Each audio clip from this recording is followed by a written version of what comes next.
problem with all that. So here's a couple good tips and tricks that you can do to do balayage. How many of us have ever been in the salon and you get Mufasa that's in your chair and you've committed to a full head of balayage and all of a sudden you're like knee deep and you're like, I can't do it anymore. I'm gonna fall out, right? So what do you start doing? Because you've overcommitted at this point. You start to do what? Foil, right? Because you balayage the nape beautifully and all of a sudden you're halfway in and it's like at Bridesmaids. She's like, I overcommitted. 7 dogs is a bit much. It's like 7 pounds of hair is a bit much. So we start to foil. So here's a really good tip and trick to do when you're doing balayage. If you wet the hair down with a little bit of water, so mist it, your balayage is gonna work a lot quicker. And here's why.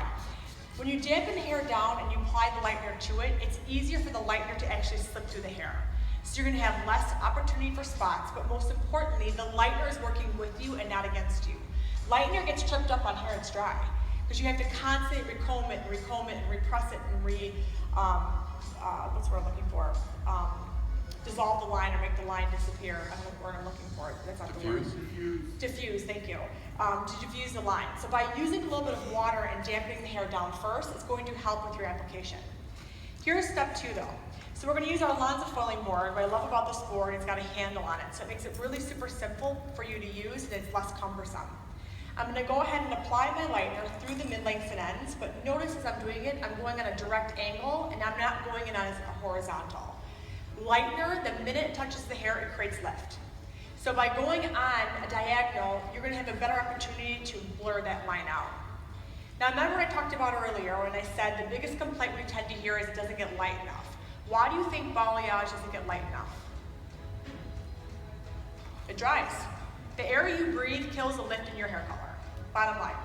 So if we can keep our product moist with content, it's going to work well and lift straight through. So here's a really good tip. How many of us have these in our salon? Remember these? They're probably sitting right now on your dryer in the back room with a thick thing of lint dust on the top of them, right? Take these after you're done applying the color through the ends. Notice I only applied my color halfway straight through. I'm now going to roll her ends up on this rod.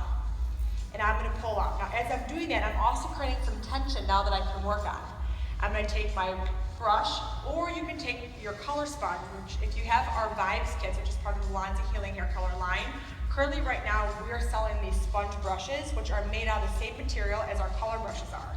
So they work really, really well with an alkaline source like lightener. I'm going to go ahead and dip my brush in, and I'm going to begin to literally push and pull, push and pull, push and pull my product straight through. The reason why this works so well is I have tension. So I can't really dip my brush in too far. It doesn't let me. It makes me stay on the surface because of the tension. Once I'm done, I'm going to go ahead and tie these 2 pieces in, and I'm going to start to lay it on her neck. And then as you can see, I'm sure you can imagine, as we do this, it begins to stack, stack, stack, stack, stack. Because of the rod being so cumbersome, it doesn't allow the hair to actually touch at the base. You'll have absolutely 0 bleeding. And you'll maintain moisture content 100%. Good stuff?